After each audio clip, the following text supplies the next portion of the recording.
এবং বাংলাদেশের বাইরে পৃথিবীর বিভিন্ন প্রান্তে যে যেখান থেকে চ্যানেল আই দেখছেন আপনাদের সকলকে সাদর আমন্ত্রণ তৃতীয় মাত্রা দেখবার জন্যে।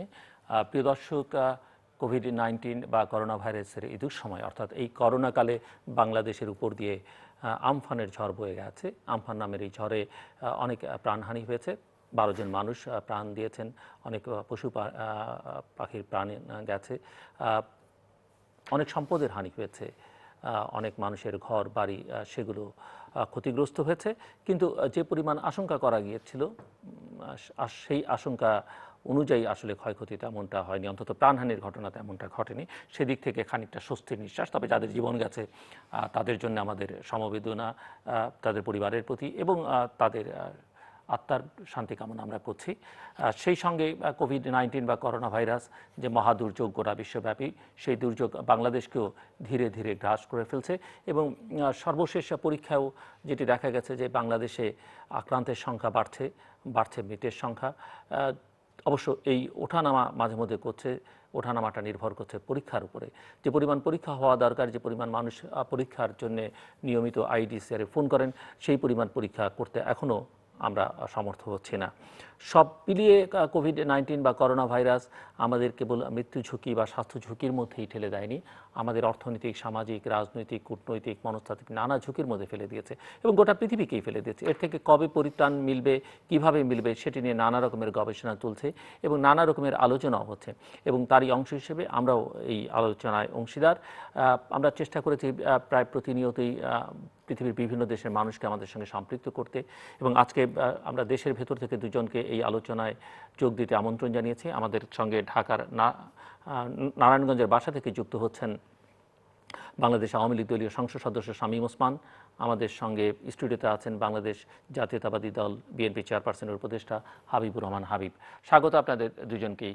মিস্টার শামীম ওসমান, আপনার কাছ থেকে একটু শুনতে চাইব যে সর্বশেষ পরিস্থিতি যা দাঁড়িয়েছে, আমফান গেল, যদিও সেই বিষয়টি নিয়ে এখন তেমন কোনো কিছু আলোচনা নেই। আমরা হয়তো পরবর্তী পর্যায়ে আলোচনা করতে পারবো যে এই দুর্যোগ কী পরিমাণ দুর্যোগ হয়েছে এবং দুর্যোগে কী পরিমাণ ক্ষতিগ্রস্ত হয়েছে, তাদের জন্য কী করা গেছে না গেছে, সেটা নিয়ে হয়তো আমরা ভবিষ্যতে আলোচনা করব। কিন্তু আমরা কোভিড-19 যেটি একটা মহাসংকট গোটা বিশ্বব্যাপী এবং বাংলাদেশ এই সংকটের মধ্যে আছে এবং বিশেষ করে বাংলাদেশের যে অঞ্চলগুলোর মধ্যে, যে অঞ্চলগুলো সবচেয়ে ঝুঁকিপূর্ণ, তার মধ্যে আপনার জেলাও কি অন্যতম, নারায়ণগঞ্জ, ঢাকা, নারায়ণগঞ্জ, গাজীপুর, এগুলো সবচেয়ে ঝুঁকিপূর্ণ। এটা আপনার কাছ থেকে শুনতে চাই যে পরিস্থিতিটাকে আপনি কিভাবে দেখছেন, একজন জনপ্রতিনিধি হিসেবে, নারায়ণগঞ্জের একজন অধিবাসী হিসেবে, বাংলাদেশের একজন নাগরিক হিসেবে, একজন রাজনীতিক হিসেবে। মিস্টার শামীম ওসমান। জি, আসসালামু আলাইকুম জিল্লু ভাই, হাবিব ভাই, আসসালামু আলাইকুম। তো বিষয় যেটা হচ্ছে যে আপনিও নিশ্চয়ই অবগত আছেন, সারা দেশব্যাপী অবগত আছে যে এখন বর্তমান অবস্থাটা কি চলছে।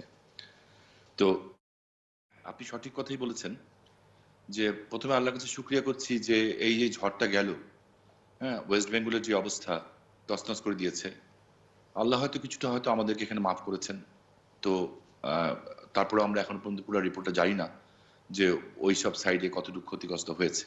তবে যেটুকু ক্ষতির আশঙ্কা সবাই ভয় পাচ্ছিলাম, আল্লাহ হয়তো আমাদেরকে সেই ক্ষতিটার থেকে রক্ষা করেছে এবং মাফ করেছেন।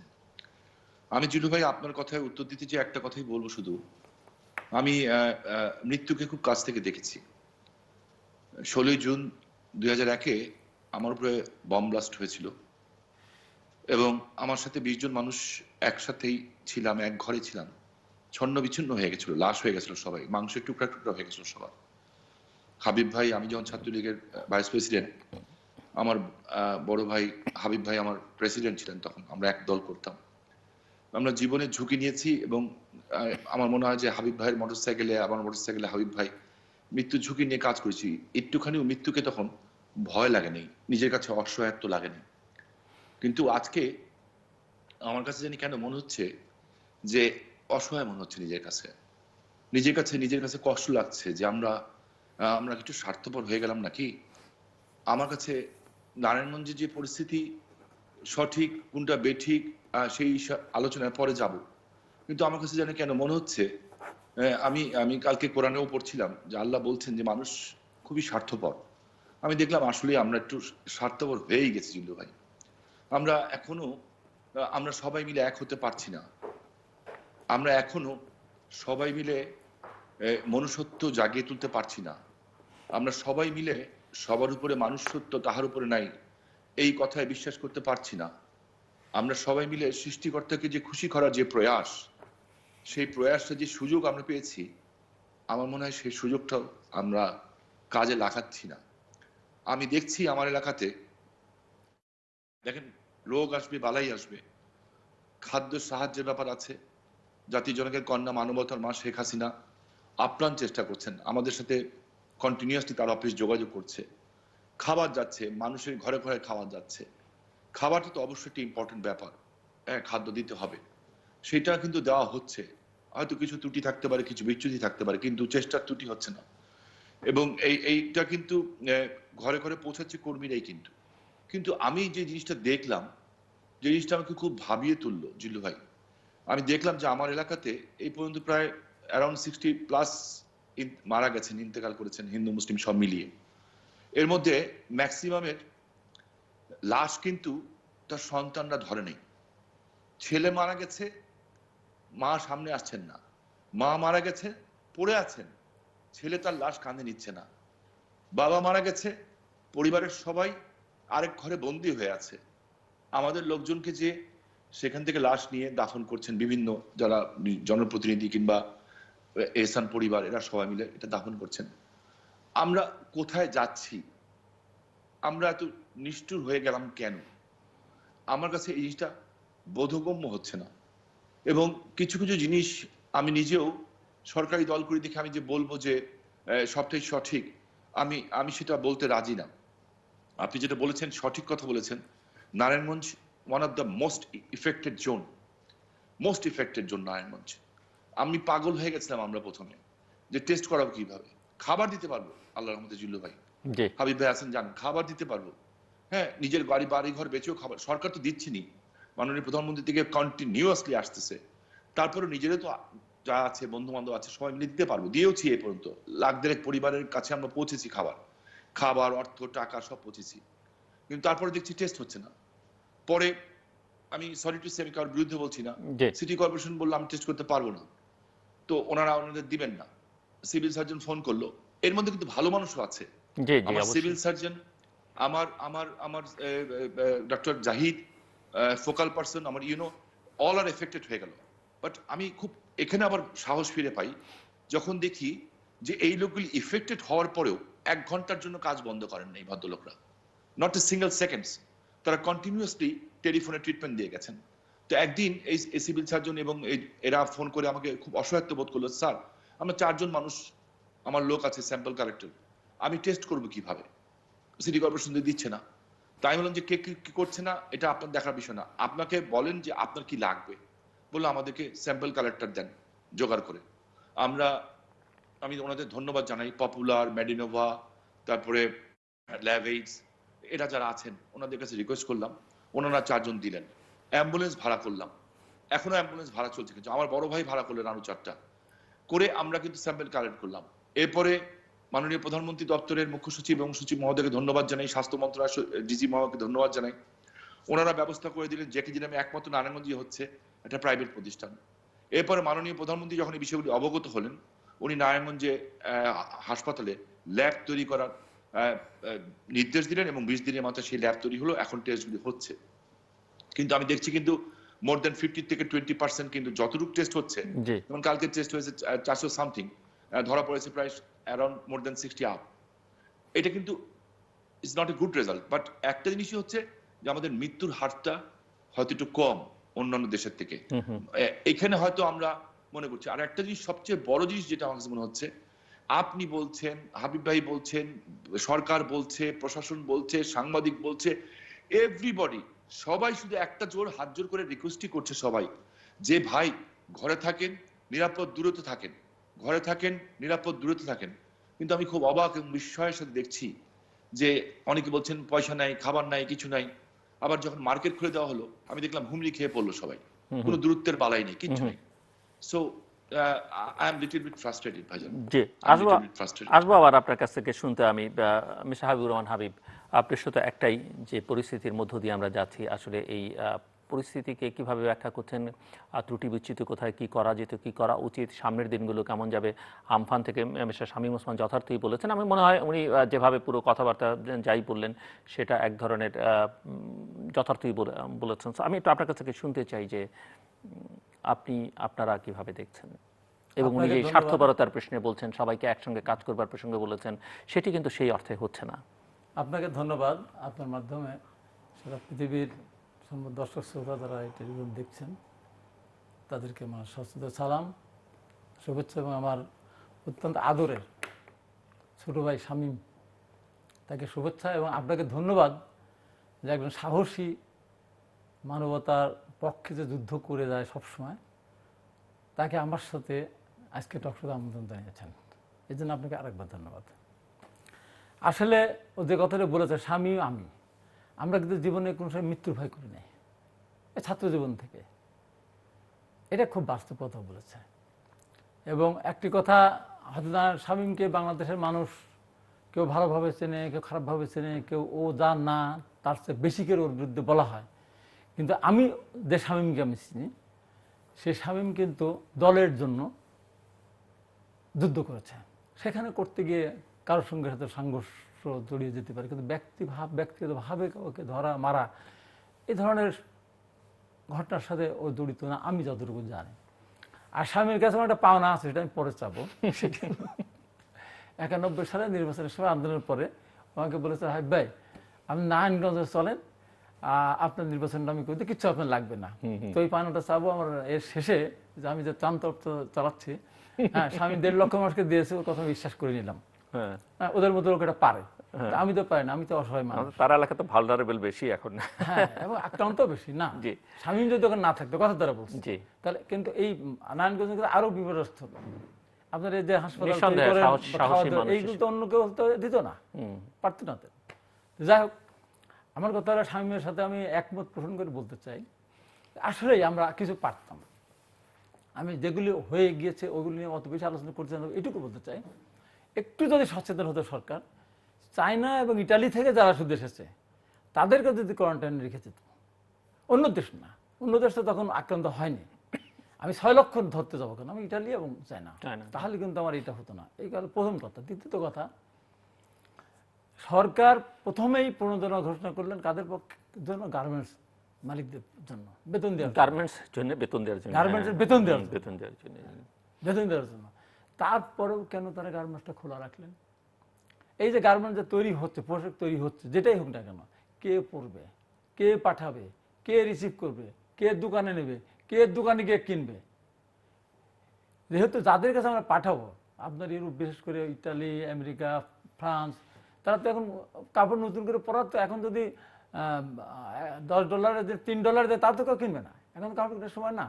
কিন্তু গার্মেন্টস মালিকেরা তারা আমাদের সরকারকে ভুল বুঝিয়ে, এবং বাণিজ্য মন্ত্রীর এখানে একটা ইয়ে আছে, ব্যর্থতা আছে, উনিও বলেছিলেন, এই ব্যাপারটি সম্মতি জানিয়েছিলেন। এই যে গার্মেন্টসের মেয়েরা ছেলেরা গেল আসলো, 2 দফা গেল আসলো, এতে করে কিন্তু প্রচুর আজকে আক্রান্তের সংখ্যাটা বাড়ছে। নারায়ণগঞ্জ থেকে যারা গিয়েছে, সেখানে গিয়ে দেখা যাচ্ছে ওরা আক্রান্ত হয়ে আসছে, আরও ওখানে ছড়াচ্ছে। তো এইগুলি সরকার করতে পারতো, কিন্তু এই জিনিসগুলি পরামর্শ যারা দিয়েছে তারা সঠিক পরামর্শটা দেয়নি।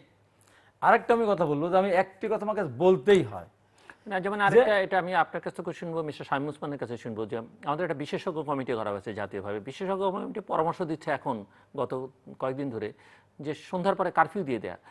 আমি এর আগে অনুষ্ঠানে কয়েকবার বলেছি যে করোনা কি কেবল রাতের বেলা ছড়ায় নাকি, মানে করোনা কি দিনের বেলা ঘুমিয়ে থাকে, যে দিনের বেলা আপনি সব ফ্রি থাকবে, রাতের বেলা তো মানুষ এমনিতেই কম চলাচল করে। জি না, এটা আপনার আমি সবগুলি শুনেছি, আপনি বলছেন। আর স্বামীর দেখেছি যে স্বামীকে যদি কেউ ধরে গুলি করতে লাগতো, ও মনে কারো পায়ে ধরতো না, কারো হাত ধরতো না। কিন্তু আমি ওকে দেখেছি হাত জোর করে করে বারবার মানুষকে বলছে যে আপনার ঘর থেকে বের হবেন না, নিরাপদ দূরত্ব বজায় রাখেন। এই যে প্রচেষ্টাগুলি, আমি টক শোতে আমিও বলেছি, যদি খুব কম, আমার আশা হয়েছে যখন প্রথম হ্যান্ডশেক করার ব্যাপারে, আমি তখন বলতাম হ্যান্ডশেক না করলে মন খারাপ করবে। আমি বলতাম ভাই আমার হাত ধোয়া নেই, তখনই সে আমার কাছে আসেন, তাহলে মন খারাপ করতে পারে না। কিন্তু আজকে আমি আপনার মাধ্যমে এই 3য় মাত্রায় আমি তাদের বিরুদ্ধে ব্যবস্থা নেওয়ার জন্য বলবো, যে সমস্ত ডাক্তাররা, যে সমস্ত আপনার কীটতত্ত্ববিদ যারা আছে, তারা এই যে টেলিভিশন টক শোতে বললো, বিশেষ করে আব্দুল্লাহ সাহেব, উনি তো এই যে এইটার ব্যাপারে বিশেষ দায়িত্ব পালন করছেন। উনার নিজের মুখে আমি শুনেছি, উনি বলেছেন মাস্ক পরার দরকার নেই, গ্লাভস পরার দরকার নেই। আসলে ইনিশিয়াল স্টেজে অনেকে না না, এই বুঝতে পারে না কথাগুলি তো একেবারে। প্রথম থেকে বলে যে আক্রান্ত কেন, কারণ কেউই কিন্তু তারা সুনির্দিষ্টভাবে না কোনো তথ্য- না কোনো বলে না তথ্য বুঝে বলতে কেন পারে বলবে না, কোনো তথ্য- কেন বলবে না বুঝে কেন বলবে? আমরা তো চালু চাই। তারপর একটা ব্যাপার হচ্ছে আইইটিসি এর যেটা মানুষ যে মারা যায় 3 জন, বলার দরকার ছিল প্রথমে 30 জন, আক্রান্ত 5 জন হলে বলা ছিল 500 জন, তাহলে আসলে ভয়ে মানুষ বাড়াতো না। মানুষ মারা যায়, 3 জন মারা গেলে এবার একজন বলে, কোনদিন বলেও না। তো এতে করে মানুষ মনে করলো কি, আরে মরেও না আক্রান্ত হয় না, তো খামায় ঘর থাকবো কেন? প্রথম কথা গেল। দ্বিতীয়ত কথা, এটি আমি অনেকবার বলেছেন যে হ্যাঁ। ভয়টা আসলে ছড়ানো দরকার। ভয়টা আসলে দরকার ছিল। ভয়টা- 5 জন কিন্তু মারা গেলে ফেক 500 না, দিতেন। যথার্থ না না, যথার্থ না, পরবর্তী সময় হিসাব ওইভাবে রাখতেন, কিন্তু আমরা প্রথমে দিতাম। তারপর দেখেন একদিকে লকডাউন, একদিকে ছুটি, আর তারপরে একটা ব্যাপার হলো আরো সরল কেন বলেন, আমি বলেছি অবশ্য এখন অবশ্য সেখান থেকে কিছুটা এগিয়ে আছে। সেটা হলো দোকানপাট কাঁচা বাজার 12টা 12:30 খোলা। কেন আপনি 6টা পর্যন্ত খোলা রাখেন? যার যখন প্রয়োজন সে তখন যাবে। আপনার দোকানদার দোকান 6টা পর্যন্ত খোলা রাখেন। এখন তো সন্ধ্যা এখন খুলতেছে, মানে আমি তো 5টা বন্ধ করে দেওয়া হচ্ছে। যুক্তি দিয়ে বলেছি। এবং ব্যাংক আপনি 4টা পর্যন্ত 5টা পর্যন্ত রাখেন না কেন? আমার মেয়ে ওই আপনার সিটি ব্যাংকে চাকরি করে, ও গেছে ওখানে, হঠাৎ অসুস্থ হয়ে গেছে। আমি গিয়ে দেখি কি জানেন উষানারা, দেখি যে নিচ থেকে লাইন, আমার বাসা থেকে দেখা লিস্ট কেন 12:30 পর্যন্ত, যদি 5টা পর্যন্ত তাহলে এই ভিড়টা হতো না। তো এই যে কতগুলি পদক্ষেপ, এই পদক্ষেপগুলো সঠিক হয়নি। আজকে তাই বলবো যে সমালোচনা আমি সরকারে করতে চাই না, ভুল যেগুলো করেছে সেগুলো ধরে দিতে চাই, এবং ভবিষ্যতে আমাদেরকে করণীয় উচিত। এবং আমার এর আগে একটা এসে টেলিফোনের প্রোগ্রাম ছিল গত পরশুদিন, আগের দিনে দোকান মালিক সমিতির প্রেসিডেন্ট ছিল ঢাকা মহানগরের, সেন্ট্রালের ভাইস প্রেসিডেন্ট আমার মোস্তফা মন্টু, বীর মুক্তিযোদ্ধা মোস্তফা মন্টুর নাম সবাই, তার ভাই এছেন, সে মুক্তিযোদ্ধা। সে আমার বলে বসলো দোকান খুলে দিতে হবে, এবং নানানভাবে সে মানে দোকান খোলার পক্ষে। আমি এক বাধ্য হয়ে, আমার সিনিয়র হবে সে, আমি একটা ধমক সরেই বললাম, এই আপনারা দেশে কি অবদান রাখেন? 1 কেজি বেগুন উৎপাদন করেন, খাওয়ার বা কাপড় কি খাওয়া যায়? কি শস্য উৎপাদন করেন না চাউল উৎপাদন করেন? আপনারা এই দেশ সময় 300 টাকা কাপড় 900 টাকা বিক্রি করেন। এই জন্য দোকান খোলার এত আগ্রহ। এই লাশের দায়িত্ব কে নেবে? আপনি দোকানের কর্মচারী বেতন দিতে পারছেন না, ঠিক আছে, আপনি সরকারের কাছ থেকে লোন নিয়ে দেন, কিন্তু আপনি আজকে যখন মার্কেট খুলে দেবেন তখন এই যে এই ডিস্টেন্সকে বজায় রেখে যাবে না বলে বললাম যে মার্কেট খুলবেন তো কালকে, খোলার পরে মার্কেটে যাবে ছেলে মেয়েরা, আসার পরে বাবা জিজ্ঞাসা করে, বাবা তো বয়স্ক মানুষ তো ভয়, আমাদের মধ্যে বড় মানুষরা যাবে না, তো যারা মা বা বাবা কি নিয়ে আসতো, বাবা এই তো আমার জন্য কাপড় কিনে আসছে আর তোমার জন্য একটা পাঞ্জাবি নিয়ে আসছি, তোমার মায়ের জন্য আমরা না বাবা 4টা পর্যন্ত, 4টে তো বন্ধ হয়ে যায়, তারা হুড়া করে বেড়ে আসতে কি করে, শেষ পর্যন্ত 1 কেজি করোনা কিনে নিয়ে আসছে, করোনা ভাইরাস নিয়ে আসছে। এভাবে আমি বললাম এই যে খামখেয়ালিপনা, এই খামখেয়ালিপনা মোটেই ঠিক না। আর জনগণের কাছে খাদ্য, মানুষ, আমি বাস্তবে কি বলি, আসছি আবার আপনার কাছে, খাদ্যের ব্যাপারটা আসলেই বড়, মানুষ ক্ষুধার জ্বালা সহ্য করতে আসলেই মানুষ পারে না, খাদ্যটা জনগণের কাছে পৌঁছানো। হ্যাঁ, সরকার বলতে আমি 3 বাট এটা কি এখনো পর্যন্ত মনে হচ্ছে যে খাদ্যের কোনো সংকট বা না, খাদ্যের মানুষ খাবার পাচ্ছে না, এটা কি আপনি মনে করেন? পাচ্ছে না, এটা আমি বলি খাবারটা কি হচ্ছে আপনি বলি, সরকার বলতে 4 কোটি মানুষকে দিয়েছে, আমি কিন্তু প্রতিনিয়ত আসার আগে কিন্তু খবর নিয়ে আসি, একটা মানুষকে কিন্তু আপনি একবারই দিয়েছেন, 10 কেজি চাউল দিয়েছেন কি একবারই, আবার রিপিটটা ঘুরে আসেন নাই। আমি যে জনগণের সহায়তা, আমি কিন্তু এই জায়গায় স্বামীর সাথে আমি একমত, এই জায়গায় স্বামী বলতে সবার আমার একমত হওয়া দরকার। আমি কিন্তু স্বামী এক জায়গায় নিয়ে আসছি, আওয়ামী লীগের লোক আমাকে টাকা দিচ্ছে, সাধারণ মানুষ টাকা দিচ্ছে, ব্যবসায়ীরা টাকা দিচ্ছে, সাধারণ মানুষ টাকা দিচ্ছে। আমি 20,000 মানুষকে আমি 1 লক্ষ কেজি চাউল দেবো বলে আমি সিদ্ধান্ত নিয়েছি। কোন চাউলটা দেবো? 28 দানের চাউল, যেটা আমার গরিব মানুষ খায় না। ধন্যবাদ। এই জন্য বলবো যে ওর কথার সাথে একমত। এখন সব বাদ দেন রাজনীতি, সরকার কিভাবে ঘটনা সেটাও বলতেছে না। এখন আগে আমরা বাঁচি, জনগণকে বাঁচাই, তারপর আমরা সিদ্ধান্ত, নতুন পৃথিবীতে করোনা মুক্ত সমাজে আমরা জনগণের ভোট জনগণ যেন দিতে পারে, আমরা এই মিস্টার শামীম ওসমান, আপনি শুনছিলেন, এবং এখানে একটা প্রশ্ন এসছে তৈরি পোশাক খাতে, এবং আপনার এলাকায় যেহেতু মানে নারায়ণগঞ্জে প্রচুর ফ্যাক্টরি কলকারখানা আছে, সেগুলো খুলে দেয়া, বন্ধ করা, বা এই জিনিসটাকে আসলে কিভাবে আপনারা ডিল করছেন, বা এই সিদ্ধান্ত যেগুলো উপর থেকে এসছে সেগুলো কিভাবে দেখছেন, বা ওনাররা আসলে কিভাবে নিচ্ছেন, শ্রমিকদের কি অবস্থা, সব মিলে একটু শুনতে চাই। আমি খুব আতঙ্কিত এই সেক্টর নিয়ে, ভীষণভাবে আতঙ্কিত জুলু ভাই। আমি টু বি অনেস্টলি বলছি যে এইটা খুব ভালো হতো। আমরা খুব জ্ঞান রাখি না এই বিষয়ে, আমি নিজেকে খুব জ্ঞানী জহির করতেছি না, কিন্তু বাট আমরা তো রাস্তা থেকে এসেছি, যখন রাস্তা থেকে উঠে এসেছি, এই গার্মেন্টস মালিকরা আমারই ভাই এবং নারায়ণগঞ্জে যারা গার্মেন্টসের ব্যবসা করেন তার 90% কিন্তু গার্মেন্টসের লোকাল লোক। গাজীপুরে যারা করেন তারা কিন্তু গাজীপুরের বাইরের লোক। তো এই দুইটা জায়গা, নারায়ণগঞ্জ, গাজীপুর, টঙ্গী, সাভার, এই জোনটাতেই কিন্তু আমার হিসাবে প্রায় নট লেস দ্যান 1 crore, 1 কোটি লোক কাজ করে, ঠিক আছে? এবং এরা ইন্ডাস্ট্রি অ্যান্ড গার্মেন্টস সেক্টরে কাজ করে। তো আমার কথা হচ্ছে, সরকার প্রণোদনা দিলেন, প্রথম কথা হচ্ছে দিব কেন? ঠিক আছে, মনে হলো যে আমি দিব এই কারণে যে এই শিল্পটাকে আমি সাপোর্ট করলাম, আমি মানলাম, সরকার এই সাপোর্টটা দিলেন। সরকার সাপোর্টটা দেওয়ার পরে 26শে এপ্রিলের দিকে যে, সরি 26শে মার্চের পরে যে বলা হলো লকডাউন অ্যান্ড ছুটি। আমার এইখানে একটা কোশ্চেন মার্ক আছে যে আমার এখানেই একটা দ্বন্দ্ব আছে বাণিজ্য মন্ত্রণালয়ের সাথে। আগে দেখেছি 98 এর বন্যা দেখেছি, মন্ত্রীরা প্রতি মিনিটে মিনিটে ফোন করতেন, ডাকতেন, জিজ্ঞেস করতেন। I respect him too much and I loves him too much. আমার যে বাণিজ্য মন্ত্রী আছেন, personally I loves him too much. But বিষয়টা হচ্ছে, আমরা তো ওখানে ওই এলাকাটা, আমার নির্বাচন এলাকায় 40 লাখ লোক কাজ করে, বাইরের লোক কাজ করে। অনেক অনেক একটা বেসিক শিল্পনগরীতে প্রায় 8 লাখ লোক কাজ করে, ছোট্ট একটা বেসিক শিল্পনগরী, Huge. ওখানে 8 লাখ লোক কাজ করে। তো হিউজ লোকটা কাজ করে এবং নিট গার্মেন্টস এর 80% কিন্তু আমার এলাকা থেকে চায়। সো ওকে ফাইন, আমি হয়তো এই বিষয়ে জ্ঞানী না, I am not a businessman, I am not economist, but আমার কিন্তু একটা মাঠের অভিজ্ঞতা আছে। কি হবে যখন ক্রাইসিস হয়, শ্রমিক অসন্তোষ হয়, যেতে হয় কিন্তু আমাদেরকেই। তো সেখানে যদি একটু জিজ্ঞাসা করতেন, তাহলে আমি যে কথা তখন বলতাম সেটা হচ্ছে যে 26শে মার্চ আপনি বন্ধ দিয়ে দিয়েছেন, গার্মেন্টস মালিকরা তো টাকা কামিয়েছেন, কামান না তো তা না, তাই না? ওনারা দেশের জন্য অবদানও রেখেছেন, ওনারা ইকোনমিক্যালি ডেভেলপডও আছেন, আল্লাহ ওনাদেরকে দিয়েছেন, রিজিক দিয়েছেন। তো যেহেতু দিয়েছেন, 1 মাসের বেতন তুমি দিয়ে দাও, এটা আমার সহজ একটা হিসাব, আমি মানে নর্মাল হিসাব করেছি। আর ঈদ পর্যন্ত, এই যদি 25 তারিখ হয়, তো ঈদের বন্ধ পর্যন্ত এই বাকি বেতনটা এবং উইথ বোনাস সহ দরকার হলে সরকার দিয়ে দেয়, কারণ ওনাকে তো দিতেই হবে এটা, এবং দিতে হচ্ছে এখন, তো দিয়ে দেয়, বাট নট ফ্রি। এটাকে ফ্রি দেওয়া যাবে না। 4 মাসের জন্য আপনি ইন্টারেস্ট ফ্রি করে দেন, যে 0.000% ইন্টারেস্ট। গার্মেন্টস যেদিন থেকে ওপেন হবে, যদি আল্লাহ দুনিয়াকে মাফ করে দেন এবং বাংলাদেশকে মাফ করে দেন, যেদিন থেকে গার্মেন্টস সেক্টরটা ওপেন হবে, সেদিন থেকে 4 মাসের মধ্যে তুমি এই টাকাটা পরিশোধ করে দিবে। যদি না করো, তাহলে you have to pay 12% interest. এই যে লোকগুলি, ঈদের পরে কিন্তু আপনি দেখবেন জিল্লু ভাই, ঢাকা শহর খালি, নারায়ণগঞ্জ খালি, গাজীপুর খালি, খা খা করতেছে, মানুষ নাই, 10 দিন পর্যন্ত মানুষ খুঁজি আমরা। এই লোকগুলি সব গ্রামে চলে যেত, এবং গ্রামে কিন্তু তার সেলফ কোয়ারেন্টাইন আছে, যার নাই তারও ঘর আছে, না হলে মাঠে বিছানায় শোয়। প্লাস ধান ওঠার মৌসুম ছিল, এই লোকগুলি ধানটা কাটতে পারতো, তার একটা এক্সট্রা ইনকাম হতো, কিংবা তার পরিবারকে সাহায্য করতে পারতো। এই 2টা মাস যদি বন্ধ থাকতো, এই জিনিসটা হতো না আমার মনে হয়। আর যদি হতেও, মৃত্যু তো আল্লাহর ইচ্ছা, অসুস্থতা হলো আমার ইচ্ছা অনেকটা। এখানে বলা হয় আল্লাহ চালিত হবেই। আমি কোরআনটা 2 বেলা পড়ি, খুব অ্যানালাইসিস করে পড়ি। আমি একটা জিনিস সেদিন একটা টক শোতে বললাম, যে আমি কি, আমি তো সাধারণ মানুষ। আল্লাহর রসুল করিম হযরত মুহাম্মদ মুস্তাফা সাল্লাল্লাহু আলাইহি ওয়াসাল্লাম মক্কার থেকে মদিনায় গেছেন জীবন রক্ষা করার জন্য, রাস্তায় পর্বতের গুহায় লুকিয়েছেন, মাকড়সা জাল হয়েছে, ওটার উপরে ডিম দিয়েছে। কেন? আমাকে আল্লাহ বুঝিয়েছেন, this is the way to save your life.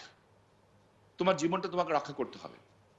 এবং যখন ওখানে মহামারী হয়েছে, আল্লাহ রসুল বলেছেন, যে এলাকায় মহামারী হয় সে এলাকায় কেউ যাবে না, এবং মহামারীর লোক অন্য এলাকায় যাবে না।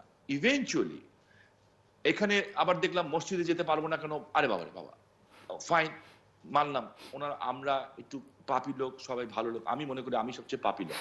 বাট বুখারী শরীফে স্ট্রেট লেখা আছে, নবীজি নির্দেশ দিয়েছেন, যখন অতিবৃষ্টি হবে এবং ঠান্ডা পড়বে, তখন মুয়াজ্জিনকে বলা হয়েছে, হযরত ওমর রাদিয়াল্লাহু তাআলা বলেছেন যে নবীজির নির্দেশ, তখন মানুষকে বলবে তুমি ঘরে নামাজ পড়ো।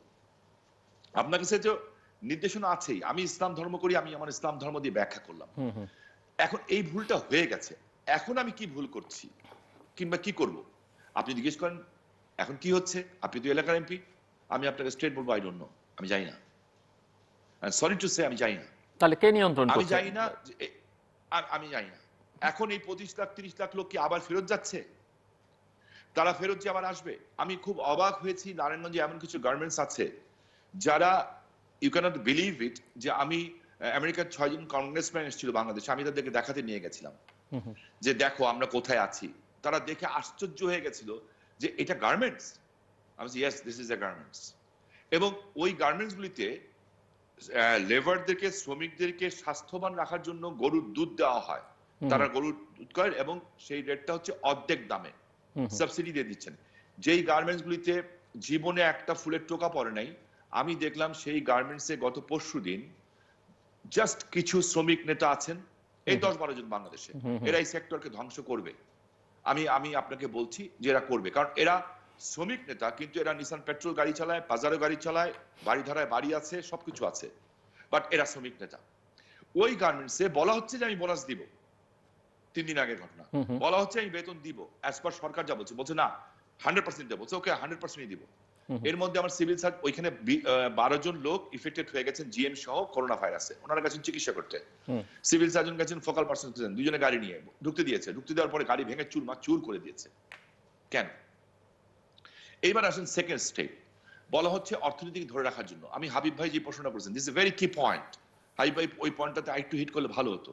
ভেরি কি point. Okay, I will product my goods. আমি আমার গার্মেন্টসটাকে, আমার অফকোর্স এটা আমার ইকোনমি, আমার ইকোনমি 3টা জায়গায় আসে। একটা হচ্ছে আমার রেমিটেন্স, একটা হচ্ছে আমার এগ্রিকালচার, আর একটা হচ্ছে আমার এই যে ইন্ডাস্ট্রিয়াল সেক্টর, বিশেষ করে গার্মেন্টস সেক্টর, এটা হলো আমার কর্মসংস্থান।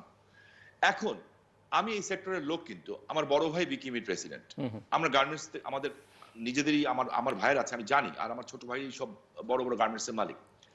সো আমরা কতটুকু প্রোডাক্ট করছি সারা পৃথিবীর? অনলি 6.5%। 6.5% আমরা দিচ্ছি। এখন সারা পৃথিবীতে যদি 40% এটার চাহিদা কমে যায়, তাহলে আগামীতে কি হবে?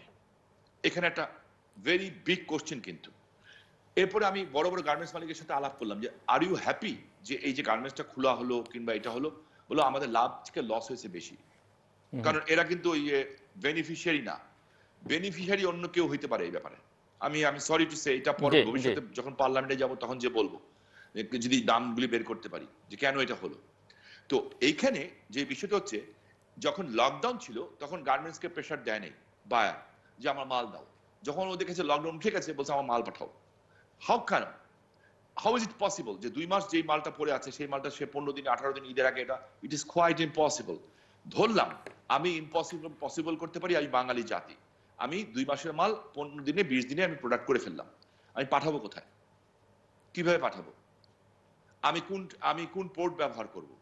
আমার মাদার ভেসেল কোথায়? আমার পোর্টে কে মালটা নিবে, কে উঠাবে? So they will take the opportunity. ওই বিদেশি যে লোকটা আছে সে কিন্তু তখন বলবে ওকে ফাইন, তুমি আমাকে মাল সময় দাও নাই, সো 40% ডিসকাউন্ট দাও। এন্ড তখন কি হবে? এইখানে যে বিষয়টা হচ্ছে যে এই যে এর মধ্যে এই ধরনের কিছু লোক যারা আছেন, যারা দেশের শত্রু আমি বলবো, যারা চায় যে এই শিল্পটা বাংলাদেশে ধ্বংস হোক, কিংবা হয়তো অনেকে পলিটিক্যাল উদ্দেশ্যেও করতে পারেন। This is not the proper time for the politics. এটা রাজনীতির সময় না, এটা আমাদের বাঁচা মারার সময়।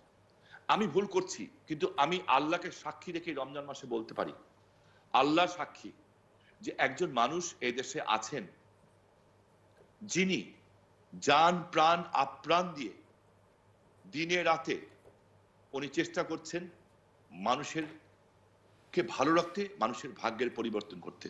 আর সেটা হচ্ছে জাতির জনকের মেয়ে শেখ হাসিনা, প্রধানমন্ত্রী হিসাবে না, জাতির পিতার মেয়ে হিসাবে। আমি মনে করি অন্তর থেকে হলে হাবিব ভাই এই কথাটা বিশ্বাস করেন, কারণ উনি ওনাকে চিনেন, যার কোনো চাওয়া পাওয়া নাই। কিন্তু আমরা কিছু লোক আছি, আমাদের মতো কিছু লোক আছে যারা এটাকে মিসট্র্যাক করছি। নাও আমাদের এখন চিন্তা করতে হবে যে আমরা কি করতে হবে। এটাকে কিছু রেজাল্ট খারাপ আছে জিলু ভাই, কিছু ভালো আছে। ভালো আছে, সামনে কি আছে জানি না। নভেম্বর মাসে আমেরিকাতে নির্বাচন, ওখানে হবে আরেক গেম। চায়না বৃহত্তর শক্তি হতে যাচ্ছে, এখানে হবে আরেক গেম। আমরা হলাম ছোট্ট একটা দেশ, পাশে অবস্থান করছি। সো চায়না টোটাল বিশ্বের গার্মেন্ট সেক্টরে 45% চায়না একলা প্রোডাক্ট করে, একলা দেয়। সো ইউরোপিয়ান ইউনিয়ন 60টা দেশ চায়নার বিরুদ্ধে এক হয়েছে। China is our good friend, India is our good friend, everybody is our good friend. এটাই আমাদের ফরেন পলিসি। এইখানে আমরা একটা অপরচুনিটি নিতে পারি যদি এই 60 কান্ট্রি, ইউরোপ এন্ড আদার্স যদি বলে যে ওকে তারা চায়নাকে ডাউন করতে চায়, ওই কাজটা যদি আমরা আমাদের এখানে নিয়ে আসতে পারি। কিন্তু আনতে হলে তো আপনার লোককে সুস্থ রাখতে হবে। আমি আপনাকে একটা কথা বলতে পারি জিল্লু ভাই, যেভাবে মানুষ চলছে আমি রীতিমতো আতঙ্কিত আমি, যে যদি ঠিক মতো টেস্ট করা হয় আমার ছাত্রলীগের ছেলেরা, আমার যুবলীগের, আওয়ামী লীগের ছেলেরা জিজ্ঞেস করছে, ভাই আমরা কি হিসাব করে আগাবো? আমি বলছি ধরে নাও যেভাবে নারায়ণগঞ্জের অবস্থা দেখছি যে এভরিবডি ইজ এফেক্টেড, জি এবং এই জন্যই প্রস্তুত থাকো। কারণ চাল চলনের যে অবস্থা দেখছি আমি ঢাকা শহরে, জি ট্রাফিক জ্যাম, আমি ইচ্ছা করে নারায়ণগঞ্জ ঘুরে ঘুরে যাই, ট্রাফিক জ্যাম চলতেছে সব জায়গায়, জি কেউ কাউকে কেয়ার করছেন না। জি, এটাই আর কি। মিস্টার হাবিবুর রহমান হাবিব, না আমি ওই সো সামনে কি, এটা এখন একটা বড় প্রশ্ন। যা গেছে, যা ভুল ত্রুটি হয়েছে তো হচ্ছে, কিন্তু এখান থেকে তো আসলে বেরোতে হবে। এখান থেকে বের হওয়ার ব্যাপার হলো কি, গ্রাম্য একটা ভাষা আছে, ভাষা মানে ওটা বলে তো এসে মারা গিয়েছে। তাই আমাদের দেশের আসলে ওই অবস্থা হয়েছে, এখন এমন জায়গায় চলে গেছে। স্বামী যে কথাটা আতঙ্কিত বলছে, তো আমি ওর চেয়ে আর একটা বেশি আতঙ্কিত। এমন একদিন দেখবেন, মানে যোগ না, এই রাস্তাঘাটে মানুষ নাই, তো মনে করছেন না আমার মানুষ ঘরে আছে, তারপরে গিয়ে দেখেছেন সব ভয়ে মরিয়ে পড়ে আছে। তেলার বাগার ওষুধ ছিটালে যেমন অবস্থা হয় না, সব মধ্যে রাত্রিবেলা তেলার বাগার ওষুধ দেন, দেখবেন তারপর মরে পাটপাটি হয়ে থাকে। তাই আমাদের যে অবস্থা, ওদের কথা বললো, আমি একমত। আমার মনে হয় যে ঢাকা শহরের অর্ধেক মানুষ প্রায় কাছাকাছি, আপনি টেস্ট করে দেখেন আক্রান্ত। পৃথিবীর অন্যান্য দেশে আমাদের কাছে বুদ্ধিজীবী, অতিরিক্ত বুদ্ধিজীবী, অপ্রয়োজনীয় বুদ্ধিজীবীরা কিছু কথা বলা শুনে শরীরটা জ্বলে। তারা বলে আমেরিকা ছেড়ে দিচ্ছে, আর ছেড়ে দেওয়ার পরের দিনই তো শুরু হয়েছে। আমেরিকা বিস্তার লাভ করছে, প্রেসিডেন্ট ট্রাম্পের মধ্যে পাগলা যদি প্রেসিডেন্ট না হতো তাহলে এত আক্রান্ত হতো না, সেটা পাত্তাই দেয়নি। আপনার ইটালিতে মদ মানে পানশালা থেকে শুরু করে আপনি ছেড়ে দিয়ে রাখছেন, যখনই যারা ছেড়ে দিচ্ছেন তখনই কিন্তু সেখানে আক্রান্ত হয়েছে। কিন্তু এই যে কথাগুলি বলে আমাদের দেশে, অন্য দেশের তুলনা করতে যায়, এখন আমার দেশে যারা আক্রান্ত হয়ে যায়, আজকে কত 1700 পার হয়ে গেছে, 21 জন মারা গেছে, মারা যাওয়া আরও গেছে। আমরা যা বলছি অন্য দেশে তো অত মারা যাচ্ছে না, কিন্তু যা বলা হচ্ছে এটাও আবার ঠিক না। এবং এটা কবেকার টেস্টের রেজাল্ট কবে দেয় তাও কিন্তু অনেক সময় দেখা গেছে। এখন যদি আমরা পেঁপের রস, এই যে সমস্ত এইগুলি টেস্টিং সেন্টারগুলো আছে না, পেঁপের রস আপনি দিয়ে আসেন, 3 জন মানুষেরটা দিয়ে আসেন লালা, আর একজনের পেঁপের রস দিয়ে আসবেন, তাই মানুষের 2টা হলো নেগেটিভ, ওই পেঁপের রসটা পজিটিভ। মানে এই জায়গায় আমার বিশ্বাসটা এই জায়গায় চলে গেছে। তো মারা যাচ্ছে একদিন, বলতেছে আর একদিন, যে মার লাশ ছেলে গ্রহণ করতেছেন, এর কত বড় পরিতাপের বিষয় না। তো এই জায়গাটা আমাদের এখন সংশোধন হওয়ার একটা ব্যাপার আছে। এবং নতুন পৃথিবীতে যে আমরা আসতে চাই, আমরা কোথায় চলে গিয়েছি, আমি কার উপর দোষারোপ করতে চাচ্ছি না। আজকে এই দেশের সবচেয়ে মেধাবী যারা ডাক্তার,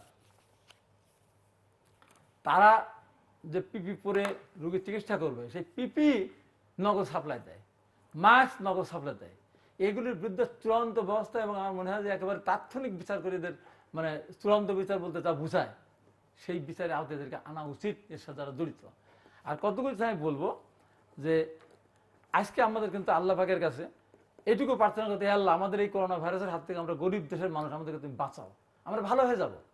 আমরা তো ডাক্তার, তা আমরা আর শুধু প্রেসক্রিপশন লিখবো না ওই ইয়ে এই যে ওষুধ কারখানার অনুসারে মালিকের নির্দেশনায়। আমার ওষুধ লেখার বিনিময়ে আমি গাড়ি নেবো না, আমি টেস্ট 3টা লাগবে 5টা করে, আমি সেখানে 40% 50% টাকা আমি নেবো না।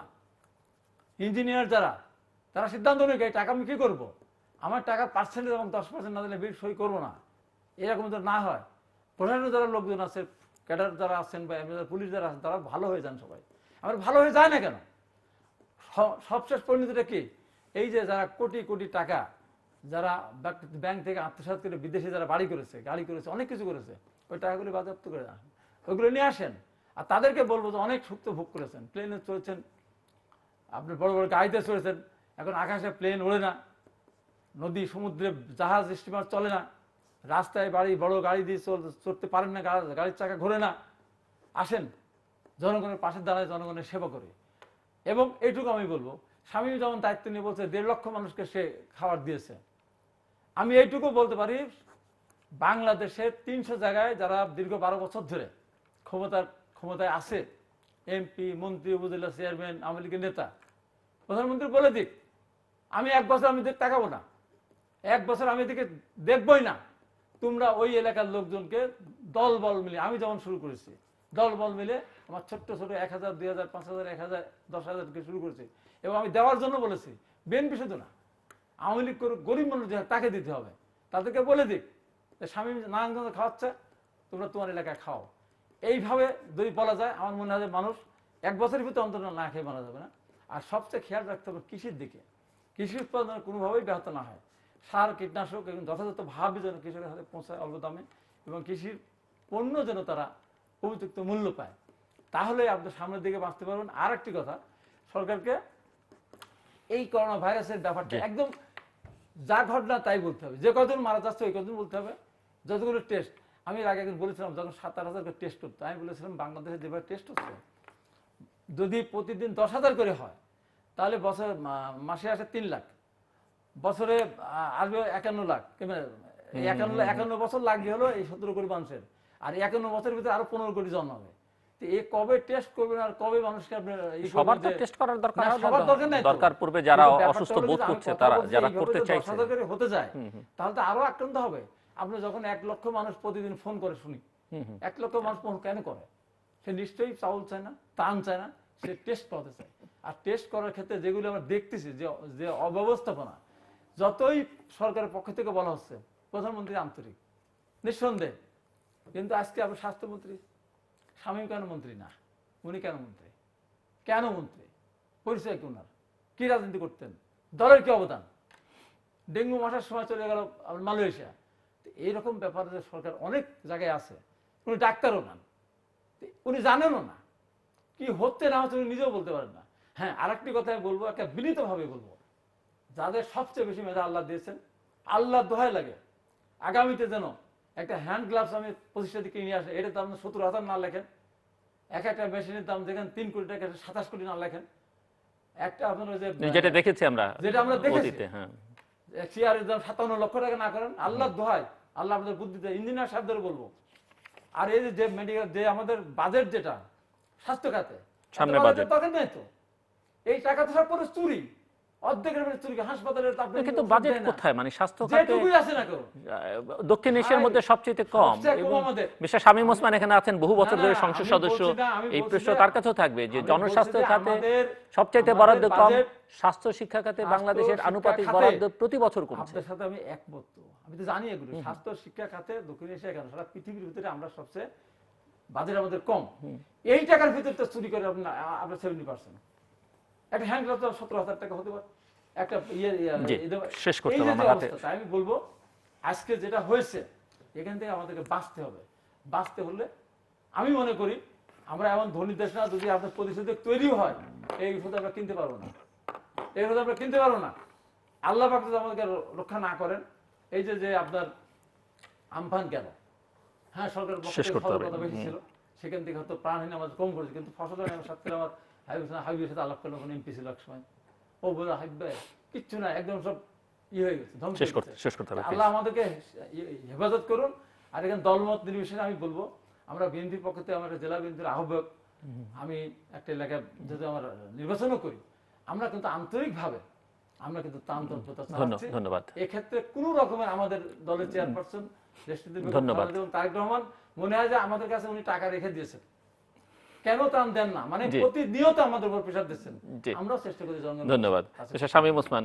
আমরা একটু বলে দিই, আমি শেষ বলে দিই, আমার জনগণের কাছে বলি, আমার হাতে সময় নেই, এটা চাঁদা না, কোনো কিছু না ভাই, আমি একটা ত্রাণ, আমার একটা মোবাইল নাম্বার 01711337473, যদি কেউ বেশি টাকা দিতে চায় আমি একটা ব্যাংক অ্যাকাউন্ট দেবো, ভাই দয়া করে দেন, এটা চাঁদা না, এটা কোনো কিছু না। ধন্যবাদ মিস্টার শামীম ওসমান। আপনি ফোন নাম্বার বলেছেন, কেউ শুনতে পাইনি। মিস্টার শামীম ওসমান, একেবারে শেষ ছোট্ট করে, খুবই, আমার হাতে 1 মিনিট সময় মাত্র। একদম আমি ছোট করে শুধু একটা কথা বলতে চাই, যে আমার কাছে ভীষণ খারাপ লাগতেছে জিলু ভাই, যে মনে হচ্ছে যে আমরা রাজনীতি করলাম এতদিন ধরে, তো এটা কি রাজনীতি মানে করলাম, যে রাজনীতির মূল মন্ত্রই তো মানুষকে ভালোবাসা। আমরা এখনো দেখছি যে আমরা কোনো কোনো টকশোতে আমি যখন দেখি যে আওয়ামী লীগ বিএনপি এটা বলছে, আমার কাছে খুব কষ্ট লাগে। আমাদের বয়স হয়েছে 58+, মরে তো যাবই, কিন্তু এখন এই সময়টা মরতে ইচ্ছা করছে না। এই সময়টা মরতে ইচ্ছা করছে না এই কারণে, কারণ এই মৃত্যুটা আমার কাছে কাম্য না, যে আমার বাচ্চারা আমাকে জড়িয়ে ধরতে পারবে না। তো আমি শুধু একটা অনুরোধ করব, হাত জোর করে সবার কাছে বিনতি করছি, এনাফ, অনেক রাজনীতি খেলা হয়েছে। রাজনীতি দল কোনো সময় দেশ ধ্বংস করে দিবে না, কিন্তু দেশ ধ্বংস করার জন্য একটা টিম থাকে।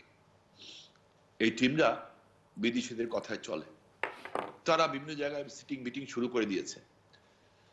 এই সেক্টর বন্ধ হবে, বিদেশ থেকে টাকা বন্ধ হবে, হ্যাঁ, খুব আশা করেছিল ঝড় আসলে হয়তো ফসলের আরো বেশি ক্ষতি হবে। এরা আদৌ মানুষ কিনা আমি জানি না, বাট আমি শুধু একটা অনুরোধ করব, জি, ছোট্ট করে। বাংলাদেশে এই সময় যদি মার্কেটে যেতে পারে 1 কোটি লোকের, জিল্লু ভাই আমার হিসাবে 1 কোটি লোকের এই ক্যাপাসিটি আছে যে ঈদের সময় 1 লাখ টাকা থেকে 5 লাখ টাকা 10 লাখ টাকা পর্যন্ত মার্কেটিং করে। তা আমরা শুধু এইটুক যদি ফিল করি যে আমি করোনায় না মরলে আমি মরবো, তো